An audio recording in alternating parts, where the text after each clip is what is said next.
கதையோடு இணைந்திருப்பவர்களுக்கு வணக்கம். போன பகுதியில் மதுரேந்த மன்னன் கேட்டபடி முத்துக்களை விக்ரமாதித்தன் எப்படி கொண்டு வந்து கொடுத்தாருன்னு பார்த்தோம்.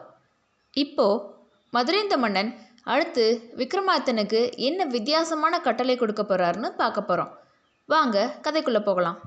அன்று இரவு முழுவதுமே அரசன் தூங்கலை. பொழுது விடிஞ்சதும் தன்னுடைய மந்திரியை அழைச்சி முத்து நகையையும் ரத்ன மாலையும் ஒன்றா அடையிறதுக்கு ஒரு யோசனை கேட்டார். அமைச்சர் கொஞ்ச நேரம் யோசிச்சுட்டு, அரசே, இன்னும் ஒரு உபாயம் இருக்குது. சப்த சமுத்திரத்துக்கு அப்பால் நாகலோகம் அப்படின்ற ஒரு பெருந்தீவு இருக்குது. அந்த தீவில் நாகபுரம்ன்ற பட்டணத்தை அரசாளும் நாகேந்திரனோட மகளான நாகக்கன்னிகை சிரிச்சா நாகரத்தினம் உதிரும். அந்த ரத்தினமணியை கொண்டு வரும்படி நம்ம சேவகனான ஆதித்தனை அனுப்பலாம். 7 கடல்களையும் தாண்டி செல்ல இவனால் முடியாது. அப்படியே கடந்து வந்தாலும் அந்த நாகபுரத்து காத வழியில் விஷம் பரவி இருக்கு. வழியில் கால் வச்ச உடனே இவன் கண்டிப்பாக இறந்துப்பானே ஒழிய திரும்பி வரப்போறதில்ல. குறிப்பிட்ட தவணைக்குள்ள அவன் திரும்பி வராவிட்டா அவனுடைய 2 பெண்களையும் நம்மளுடைய அரண்மனைக்கு கொண்டு வந்துடலாம் அப்படின்னு சொன்னார். அதன்படியே அரசன் கொள்ளு மண்டபத்துக்கு வந்ததும் ஆதித்தனை நோக்கி, ஆதித்தா, முத்து காட்டிலும் சத்துள்ள பொருள் ஒன்று வேணும். மகர கண்டிகை செய்ய வேண்டியிருக்கிறதால அதை நடுவில் வைக்கிறதுக்கு நாகபுரத்தில் இருக்க நாகரத்னத்தை கொண்டு வா. அது அங்குள்ள நாகக்கன்னிகை சிரிச்சா மட்டும்தான் உதிரும் அப்படின்னு கட்டளையிட்டார். ஆதித்தனும் 60 நாட்கள் தவணையும் 60,000 பொன் சம்பளமும் ரத்தனத்தோட விலை 2 லட்சம் பொண்ணும் வாங்கிட்டு தன்னுடைய மாளிகைக்கு வந்தார். அனந்தன், சலந்தரன், ரத்தன மாலை, முத்துநகை இவங்களையெல்லாம் கூப்பிட்டு, அரசன் இட்ட கட்டளையில் ஏதோ சூது இருக்கு, இல்லைனா சோதனை போல அடுத்தடுத்து கட்டளையிட காரணம் என்ன அப்படின்னு கேட்டார். பின்னர், ஆனாலும் கட்டளைக்கு கீழ்ப்படிய வேண்டியது ஊழியனான என்னோட கடமை. எப்படி அந்த 7 கடலையும் கடக்கிறது? அதுக்கு உபாயம் என்ன அப்படின்னு கேட்டார். அப்போ அனந்தன்ற பாம்பு, நம் தவளையான சலந்தரன் இருக்கும்போது கடல் கடக்க கவலை ஏன்? நீங்கள் கடலோரம் போய் சலந்தரனை நினச்சா அந்த கணமே அங்கே வந்து பெரும் தவளை வடிவம் எடுத்து உங்களை தன்னுடைய முதுகலை ஏற்றி சப்த சமுத்திரத்தையும் கடந்து நாகபுரத்தீவில் கொண்டு போய் விடுவான். பிறகு என்ன நினச்சா நான் வந்து வேண்டிய உதவிகளை செய்கிறேன் அப்படின்னு சொன்னான். இதை கேட்டு மகிழ்ந்த விக்ரமாதித்தன் ரத்னமாலையை பார்த்து, ரத்னமாலை, நான் வர்ற வரை முத்துநகை எப்படி பாதுகாக்கிறது அப்படின்னு கேட்டார். உடனே ரத்னமாலை செம்பில் தண்ணீர் எடுத்து முத்துநகை முகத்தில் தெளிக்க முத்துநகை மரப்பாச்சி பொம்மையாக மாறினா. அந்த மரப்பாச்சி பொம்மையை எடுத்து ஒரு மூலையில் வச்சா ரத்னமாலை. இதை கண்டு மகிழ்ந்த விக்ரமாதித்தன், பெண்ணே, இன்றிலிருந்து 60வது நாளில் நான் திரும்பி வரேன் அப்படின்னு சொல்லி அவங்கள்ட்ட விடை பெற்றுட்டு சலந்தரனோட உதவியால் கடலை கடந்து நாகத்தீவின் எல்லையில் இருக்க அச்சுத நகரி அப்படின்ற ஊரை அடைஞ்சார். விக்ரமாதித்தன் அந்த ஊரோட தெருக்களில் நடந்து போயிட்டுருக்கும்போது ஒரு வீட்டில் ஒரு பெண்மணி அழுதுட்டு இருந்தாங்க. விக்ரமாதித்தன் பக்கத்தில் போய் என்ன விஷயம்னு கேட்டார். அதுக்கு அந்த பெண்மணி, ஐயா, இந்த நகரத்தை அரசாலும் அச்சுதவேந்தனுக்கு 4 மகள்கள் உண்டு. அவங்களில் மூத்தவளான அச்சுத மடந்தைக்கு தினமும் திருமணம் நடக்கிறதும் அன்னைக்கு இரவே மாப்பிள்ளை மரணம் அடைவதுமாக இருந்து வருது. அதுக்காக அரசன் வீட்டுக்கு ஒரு ஆண்மகனாக பிடித்து மாப்பிள்ளையாக்கி தினம் ஒரு திருமணம் நடத்திட்டுருக்காரு. இன்னைக்கு என்னுடைய ஒரே செல்வப்புத்திரன் மாப்பிள்ளையாக வேண்டிய முறை. என் மகன் இன்னைக்கு மன்னனோட மாப்பிள்ளையாக போனால் நாளை பிணமாகத்தான் திரும்பி வருவான். அதில் சந்தேகமே இல்லை. அப்படி இருக்க என் குமாரனை பிரிந்து நான் எப்படி உயிர் வாழ்வேன் அப்படின்னு அழுதாங்க. தாயே, என்னை உன்னோட மூத்த மகனாக பாவித்து என்னையும் மணமகனாக அனுப்பு, உன் குமாரனை அனுப்ப வேண்டாம் அப்படின்னு விக்ரமாதித்தன் சொன்னார். அதுக்கு அந்த பெண்மணி, மகனே, உன்னை கொன்ற பாவம் என்னை வந்து சேருமே அப்படின்னு சொன்னாங்க. அதுக்கு விக்ரமாதித்தன், நீங்கள் என்னை வழியை அனுப்பினால்தானே உங்களுக்கு பாவம் வரும். நானே போகிறேன்ற போது உங்களுக்கு என்ன? சீக்கிரமாக சமையல் செஞ்சு சாப்பாடு போடுங்க, பசிக்குது அப்படின்னு சொன்னார். அதற்கு சம்மதம் சொன்ன அந்த பெண்மணி அவருக்கு அன்போட அறுசுவை உணவு அளித்துட்டு இருந்தபோது அரண்மனையிலிருந்து மணமகனுக்குரிய வரிசை உடைமைகள், வஸ்திரங்கள் இதெல்லாம் வந்தது.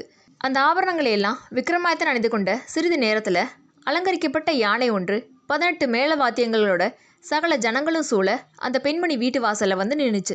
விக்ரமாதித்தன் வேதாளத்தையும் யானை மீது ஏற்றிட்டு பட்டண பிரவேசம் வந்து அரண்மனை வாசலை அடைந்து மணவரை பந்தலில் உட்காந்து ராஜகுமாரியை திருமணம் செஞ்சுக்கிட்டாரு. அன்னைக்கு இரவு விக்ரமாதித்தனும் அச்சுத மடந்தையும் சதுரங்கமும் சோழியும் விளையாடிட்டு இருந்தாங்க. சிறிது நேரம் ஆன உடனேயே அச்சுத மடந்தை தனக்கு தூக்கம் வருதுன்னு சொல்லி பஞ்சனையில் படுத்து தூங்கிட்டா.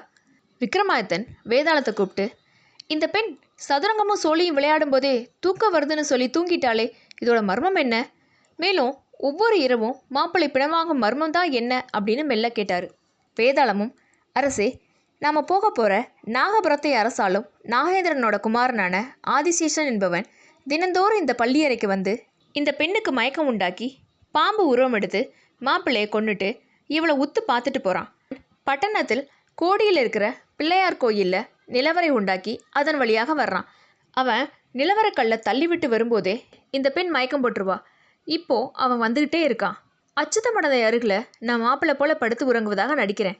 அவன் என்னை கடித்தாலும் வேதாளமாகி என்ன விஷம் ஒன்றும் செஞ்சிடாது. நீங்கள் அந்த சமயம் மறைவில் தயாராக பதுங்கி மந்திர வாளால் அவனோட வாளோட நுனியை மட்டும் வெட்டிடுங்க. நாம் வரும் விஷயம் தெரிஞ்சிருச்சுன்னு ஓடிடுவான். நம்ம நாகரத்னத்துக்காக நாடி செல்கிற நாகக்கன்னிகை அவனுடைய தங்கை, அதனால் அவனை கொல்லக்கூடாது அப்படின்னு வேதாளம் சொல்லிச்சு. அது போலவே விக்ரமாதித்தன் ஒளிஞ்சிருக்க ஆதிசேஷன்ற நாககுமாரன் ஓசைப்படாமல் வந்து அச்சுத மடந்தையோட அருகில் உறங்குவது போல பாசாங்கு செய்கிற வேதாளமாகிய மாப்பிள்ளையை கடிக்க போக அதுக்குள்ளே விக்ரமாதித்தன் பாம்போட வால் நுனி அரும்படி வெட்டிட்டாரு. நம்ம வர்றது தெரிஞ்சிருச்சுன்னு உணர்ந்த நாககுமாரன் நிலவரைக்குள்ளே ஓடி சுயரூபம் எடுத்து தன் நகரம் வந்து சேர்ந்தான். பொழுது விடிஞ்சதும் வழக்கம் போல மாப்பிள்ளையோட சவம் எடுக்கும் தோரணையில் பாடை கொட்டு முழக்கத்தோடு வந்து பள்ளியற கதவை தட்டினாங்க. விக்ரமாதித்தன் ஒரு வேடிக்கை செய்ய நினச்சி வேதாளத்தை திருநீர் பூசி கைத்தடி ஒன்று பிடிச்சு சவமெடுக்க வந்தவங்கள பயமுறுத்தி விரட்டுமாறு அனுப்புனார். எல்லோரும் பாடை மேளம் பறை இதெல்லாத்தையும் அங்கேயே போட்டுட்டு அச்சுதராஜனிடம் போய், அரசே, மாப்பிள்ளையை கொல்ல வந்த பூதம் எங்களையும் துரத்துது அப்படின்னு சொன்னாங்க. அச்சுதராஜனும் மந்திரிகளையும் சதுரங்க சேனைகளையும் கூட்டிகிட்டு வேகமாக வந்தார். வேதாளம் மறைவாக இருந்தது. அச்சுத மடந்தையும் விக்ரமாதித்தனும் உட்கார்ந்துருந்தாங்க. அச்சுதராஜன் விக்ரமாதித்தனை யாருன்னு தெரிஞ்சுக்கிட்டு வணங்கி வரவேற்று நடந்ததையெல்லாம் கேட்டார். மனமகிழ்ந்த அச்சுதராஜன் அச்சுத மடந்தையோட 3 தங்கைகளையும் விக்ரமாதித்தனுக்கே திருமணம் செய்து வச்சார். விக்ரமாதித்தனும் அந்த ஊர்லேயே சில நாட்கள் தங்கி இருந்துட்டு தான் வந்த கடமையை எண்ணி அனந்தன்ற பாம்பை நினச்சாரு. உடனே அனந்தன் வர, அனந்தா, நாகலோகம் போகணும், வழி என்ன அப்படின்னு கேட்டார். அதுக்கு அனந்தன், அரசே, நாகலோகத்தின் வழி முழுவதும் விஷம் இருக்கிறதுனால மனித உருவில் யாருமே அங்கே போக முடியாது. நான் முதல்ல போய் நீங்கள் வந்திருக்க செய்தியை சொல்லி நாகக்கன்னிகையை உங்களுக்கு பெண் கேட்குறேன். நீங்கள் வர்ற வழியையும் அமைத்து தர சொல்கிறேன் அப்படின்னு சொன்னான். விக்ரமாதித்தனும் அதற்கு சம்மதம் சொல்லி அவனை அனுப்ப அனந்தனும் நாகலோக எல்லை வரைக்கும் மனித உருவில் வந்து விஷவழிக்கு அருகாமையில் வந்ததும் பாம்பு உருவமாகி பாதையை கடந்து நாகராஜனுக்கு முன்னாடி போய் வணங்கி நின்று, நாகேந்திர மன்னா, உலகம் போற்ற விக்ரமாதித்த பூபதி உஜ்ஜயினி பட்டணம் விட்டு அச்சுத நகரத்தில் வந்திருக்காரு. அவருக்கு உமது நாகக்கன்னிகையை திருமணம் முடித்து தருவீரா அப்படின்னு கேட்டான். நாகராஜனும் ரொம்ப மகிழ்ச்சி அடைந்து அதற்கு சம்மதம் சொன்னான். உடனே அனந்தன், விக்ரமாதித்தன் வர விஷவழியை செப்பனிட வேண்டுமே அப்படின்னு சொல்ல நாகராஜனும் சில சர்ப்பங்களை அனுப்பி விஷத்தை விளக்கும்படி கட்டளையிட்டார். அதன் பின்னாடி விக்ரமாதித்தன் சுலபமாக நாகபுரம் போய் நாகக்கன்னிகையை மணந்து கொண்டார். அப்போ இருந்த மகிழ்ச்சியால் நாகக்கன்னிகை கலகலன்னு சிரிச்சா. அப்போது சில நாகரத்னங்கள் அவளுடைய ஒளிமிக்க வாயிலிருந்து உதிர்ந்துச்சு. விக்ரமாதித்தன் அவற்றையெல்லாம் பொறுக்கி தன்னுடைய பையில் சேர்த்து வச்சிட்டாரு. சிறிது நாட்களில் நாகக்கன்னிகையோட அச்சுத நகரத்துக்கு வந்து அந்த 4 பெண்களையும் அழைச்சிட்டு மதுராபுரியை நோக்கி புறப்பட்டு தன்னுடைய மாளிகைக்கு வந்தார். மாளிகையில் ரத்னமாலையும் முத்து நகையை மறுபடியும் பெண்ணாக்கி விக்ரமாதித்தனுக்காக காத்திருந்தா. விக்ரமாதித்தனும் புதிதாக மணந்துட்டு வந்த 5 பெண்களையும் கூட்டிகிட்டு வந்தார். ரத்னமாலை விருந்து சமையல் செஞ்சு இலை போட்டு அனந்தன், சலந்திரன் மற்றும் அந்த பெண்கள் எல்லாத்துக்குமே விருந்து பரிமாறினா. அப்போது அந்த பெண்கள் எல்லாம் மகிழ்ச்சியால் சிரித்தாங்க. அப்போது சிந்திய முத்துக்களையும் நாகரத்னங்களையும் விக்ரமாதித்தன் பத்திரமா பொறுக்கி வச்சுக்கிட்டாரு. பின்னர் விக்ரமாதித்தன் ஆதித்தனா மதுராபுரி மன்னனோட அரசவை அடைஞ்சார். ஆதித்தன் அழிஞ்சிருப்பான்னு மகிழ்ச்சியாக இருந்த மன்னன் அவரை பார்த்தோன்னே திகைப்பானார். ஆதித்தன் கொடுத்த நாகரத்னங்களை வாங்கிட்டு ஒப்புக்காக சில உபச்சார வார்த்தைகளை சொன்னார். பின்னர் அந்த நாகரத்னங்களை பொக்கிஷ அறைக்கு அனுப்பிச்சார். பொறாமையே உருவான சேவகர்களான கார்கோடனும் கோடிகனும் மறுபடியும் ஆதித்தனோட மாளிகைக்கு வந்தாங்க. அங்கே அழகின் தேவதைகள் போல இருக்கிற நாகக்கன்னிகையும் அச்சுத மடந்தையும் அவளோட சகோதரிகளையும் பார்த்து வியப்படைஞ்சு நேராக மதுரேந்த மன்னன் கிட்ட போய், அரசே, உங்கள் சேவகன் இப்போது புதிதாக 5 பெண்களை கூட்டிகிட்டு வந்து தன்னுடைய மாளிகையில் வச்சுருக்கான். அழகே உருவான அந்த 7 பெண்களும் இப்போது உங்கள் சேவகனுக்கு பணிவிட செஞ்சிட்ருக்காங்க அப்படின்னு சொன்னாங்க. அதை கேட்ட மன்னன் அந்த பெண்களை ஒரு முறை பார்க்கணுன்னு ஆசைப்பட்டார். முன்போலவே மதுரேந்த மன்னன் கோடிகனை போல மாறுவேஷம் போட்டு கார்கோடகனோட ஆதித்தனோட மாளிகைக்கு வந்தார். அது இரவு நேரம். மாளிகையோட முன்வாசலில் காவலாக இருந்த அனந்தன் சர்ப்ப உருவில் வாயை பிளந்து படுத்துட்டு இருந்தான். இருட்டில் தெரியாமல் 2 பேரும் அனந்தனோட கீழ்வாய்ப்பல்ல கால் வைக்க விஷம் ஏறிடுச்சு. 2 பேரும் மயக்கம் போட்டு விழுந்தாங்க. அனந்தன் நேராக விக்ரமாதித்தன்ட்ட ஓடி வந்து மதுரேந்த மன்னனும் கார்கோடகனும் மயக்கம் போட்ட விஷயத்த சொல்ல, விக்ரமாதித்தனும் அனந்தா அரசனோ கார்கோடகனோட பேச்சை கேட்டு வந்தார். இயற்கையாகவே கெட்டவன் இல்லை. கேட்பார் பேச்சு கேட்டு நடந்ததால் அவருக்கு விஷத்தை முழங்காலில் இறக்கிடு. என்ன துரோகம் செஞ்சாலும் கார்கோடகன் என்னுடைய நண்பன், அதனால் அவன் பிழைச்சி போகட்டும் அப்படின்னு சொன்னார். அனந்தனும் ஓடி வந்து அரசனுக்கு விஷத்தை இறக்கி கணுக்காலுக்கும் முழங்காலுக்கும் மத்தியில் விட்டு காலை முடமாக்கிட்டு கார்கோடகனை உயிர் பிழைக்க வச்சான். கார்கோடகனும் முடமான அரசனை தூக்கி தோளில் போட்டுட்டு அரண்மனைக்கு போனான். மதுரேந்த மன்னன் இவ்வளவு நடந்த பின்னாடியும் அந்த பெண்களை மறக்க முடியாமல் தன்னுடைய மந்திரியை அழைச்சி, ஆதித்த சேவகனை வெல்லம் இன்னும் என்ன உபாயம் இருக்குது அப்படின்னு கேட்டார். அதுக்கு அமைச்சனும், அரசே, ரசக்கிணறு பார்க்க போகணுன்னு ஆதித்தனையும் உங்கள் கூட கூட்டிகிட்டு போங்க. சட்டுன்னு உங்கள் கையில் இருக்க மோதிரத்தை கழட்டி கிணத்துல போட்டுட்டு விழுந்துருச்சுன்னு கூவி ஆதித்தனை கூப்பிட்டு அந்த கிணத்துக்குள்ளே இறங்கி எடுக்க சொல்லுங்கள். நீங்கள் திரும்பி கூட பார்க்காம குதிரையில் வந்துருங்க. ஆதித்தன் இறங்கின உடனே ரசக்கிணறு மூடிக்கும், அவன் இறந்துடுவான் அப்படின்னு சொன்னார். அரசன் உடனே ஆதித்தனை கூப்பிட்டு, நான் ரசக்கிணறு பார்க்க போகணும், நீ எனக்கு காவலாக வரணும் அப்படின்னு கட்டளையிட்டார். அதுக்கு ஆதித்தன், அரசே, நான் வீட்டுக்கு போயிட்டு வந்துடுறேன், நீங்கள் புறப்படுங்க அப்படின்னு சொல்லிட்டு தன்னுடைய மாளிகைக்கு வந்து வேதாளத்துக்கிட்ட விஷயத்தை சொல்ல அது அரசனோட சூழ்ச்சியை உணர்த்துச்சு. விக்ரமாதித்தன் உடனே சலந்தரனை கூப்பிட்டு, சலந்தரா, நீ தவளை உருவம் எடுத்து கிணத்துல போய் இருந்து மோதிரத்தை பிடிச்சு அரசன் குதிரை மீது ஏறி கிளம்புறதுக்கு முன்னாடி எங்கிட்ட வந்து கொடுத்துரு அப்படின்னு சொன்னார். சலந்தரனும் அவ்வாறே புறப்பட்டு போய் ரசக்கிணற்றில் தவளையாக காத்துட்டு இருந்தான். விக்ரமாதித்தனும் மன்னனும் குதிரையில் போனாங்க. கிணத்துக்கு அருகில் வந்ததும் மதுரேந்த மன்னன் மோதிரத்தை வீசிட்டு, அடடே, மோதிரம் விழுந்துருச்சே, ஆதித்தா எடுத்து வா அப்படின்னு சொல்லிட்டு வேகமாக தன்னுடைய குதிரையை திருப்பினார். அதுக்குள்ளே சலந்தரனும் கிணத்துல இருந்து மோதிரத்தை லபக்குன்னு பிடிச்சு விக்ரமாதித்தன் கிட்ட கொடுத்துட அவரும் அரசன் கூடயே திரும்பி வந்துட்டார். வழியில் ஒரு மரத்தடியில் ஓய்வு எடுத்துகிட்டு இருந்த மதுரேந்த மன்னன், இவனும் நம்ம கூடயே வந்துட்டானே அப்படின்னு யோசிச்சு, ஆதித்தா, மோதிரம் எடுத்துகிட்டு வந்தையா அப்படின்னு கேட்டார். இதோ அப்படின்னு ஆதித்தன் கொடுக்கவே மன்னன் திடுக்கிட்டு போனார். அதே மோதிரம்தான். மன்னருக்கு ரொம்ப ஆச்சரியமாக இருந்தது.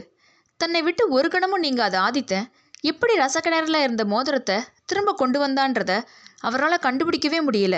அதை பற்றி யோசிச்சவாறே உட்காந்துருக்கும்போது ஒரு கிள வேதியர் ஆதித்தன்ட்ட வந்து ஒரு எலுமிச்சம்பழத்தை கொடுத்து அவரை தனியாக கூட்டிகிட்டு போனார். 2 பேரும் ஊருக்கு வெளியில் இருக்க ஒரு மடத்துக்கு வந்ததும் ஆதித்தன் தன்னுடைய சுயரூபமான விக்ரமாதித்தனாக மாறிட்டார்.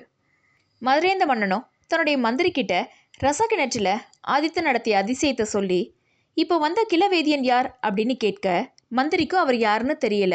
அதனால் ஆதித்தனும் கிளவேதியனும் போன வழியிலேயே 2 பேரும் போய் மடத்துக்கு பின்னால் ஒளிஞ்சிருந்து உள்ள 2 பேரும் என்ன பேசுகிறாங்கன்னு ஒட்டு கேட்டாங்க. கிளவேதியராக வந்த சனீஸ்வர பகவான், விக்ரமாதித்தா, உன்னுடைய வீரதீர பராக்கிரமத்தை உணராது, உன் அருமையும் புரியாது உன்னை இவ்வளவு கஷ்டத்துக்குள்ளாக்கிய அந்த மதுரேந்த மன்னனை பிடித்து கொண்டு ஆட்டி வைக்கிறேன் அப்படின்னு சொன்னார். விக்ரமாதித்தன் மண்டியிட்டு, வேண்டாம் சுவாமி, அவங்க எல்லாரையும் நீங்கள் காப்பாற்றணும். அந்த மன்னனிடம் தினம் 1000 பொன் கூலிக்கு தான் நான் உழைச்சேன். அவர்கிட்ட செய்த சேவகத்தில் எனக்கு லாபமே ஒழிய நஷ்டமில்லை அப்படின்னு சொன்னார். மதுரேந்த மன்னனும் மந்திரியும் இதை கேட்டு ரொம்ப ஆச்சரியப்பட்டாங்க. சேவகனாக வந்திருந்த ஆதித்தன் விக்ரமாதித்த மகாராஜா அப்படின்றதையும் அவரோட பெருந்தன்மையும் உணர்ந்ததும் மதுராபுரி மன்னன் ஓடி போய் அவர் காலில் விழுந்து, பூலோகம் போற்றும் புவி சக்கரவர்த்திகளே, எங்கள் பிழையை பொறுத்தருளுங்கள், என் முழங்கால் விஷத்தை இறக்குங்கள் அப்படின்னு மண்டியிட்டு வேண்டினார்.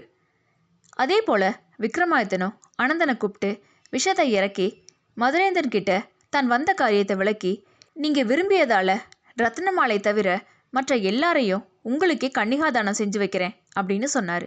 மதுராபுரி மன்னன் திகச்சு உடம்பெல்லாம் விடவிடன்னு நடுங்க விக்ரமாதித்தனை பார்த்து, மன்னர் மன்னவா, விக்ரமாதித்த பூபதி கொண்டு வந்த மங்கைகள்னு தெரிஞ்சிருந்தா அவங்கள கனவுல கூட நான் நினச்சிருக்க மாட்டேன் அப்படின்னு சொன்னார். இல்லை, விரும்பினவங்களுக்கு விரும்பியதை கொடுக்கறதான் என்னுடைய பண்பு அப்படின்னு சொல்லி ரத்னமாலையை மட்டும் தன்னுடைய பக்கத்தில் வச்சுட்டு முத்துநகை, அச்சுத மடந்தை, மருங்கு மாலை, வஞ்சி மடந்தை, மணிமேகலை, நாகக்கண்ணிகை முதலான 6 மங்கையரையும் மதுராபுரி மன்னனுக்கு தாரை வார்த்து கொடுத்துட்டார் விக்ரமாதித்தன். பின்னர், மதுரேந்த மன்னவா, இன்றோடு என்னை விட்டு சனீஸ்வர பகவான் பிரிகிறார். நான் விடைபெற்றுக் கொள்கிறேன் அப்படின்னு சொல்லி ரத்னமாலையோட வேதாளத்தில் ஏறி அனந்தன் சலந்தரன் ஆகியோரோட புறப்பட்டு வந்தார். மதுராபுரியை கடந்து அனந்தன் சலந்தரன் 2 பேரும் இருந்த தடாகத்தை அடைஞ்சதும் 2 பேரும் சாப விமோச்சனம் அடைஞ்சு ராஜகுமாரர்களாக மாறி விக்ரமாதித்தனை வணங்கிட்டு போனாங்க. அதன் பின்னாடி விக்ரமாதித்தன் ரத்னமாலையோட வேதாளத்தின் மீது ஏறி புறப்பட்டு உஜ்ஜயினி மாகாளி பட்டணத்துக்கு வந்து தன்னுடைய குல தெய்வமான பத்ரகாளி அம்மனை வணங்கி ரத்னமாலையை அனுப்பிச்சிட்டு விக்ரமாதித்தன் கொள்ள மண்டபத்துக்கு வந்து தன்னுடைய மந்திரியான பட்டியிட்ட நானும் ரத்னமாலையும் நகர்வலம் வரணும், பட்டத்து யானையை அலங்கரித்து அதுக்கு வேண்டிய ஏற்பாடுகள் செய் அப்படின்னு சொன்னார். பட்டியும் அவ்வாறே செஞ்சு விக்ரமாதித்தன் கிட்ட சொல்ல அவர் உடனே அந்தப்புறம் போய் ரத்னமாலையை கூட்டிகிட்டு வரும்படி உத்தரவு போட்டார். ஆனால் அந்தப்புறத்தில் ரத்னமாலை இல்லை.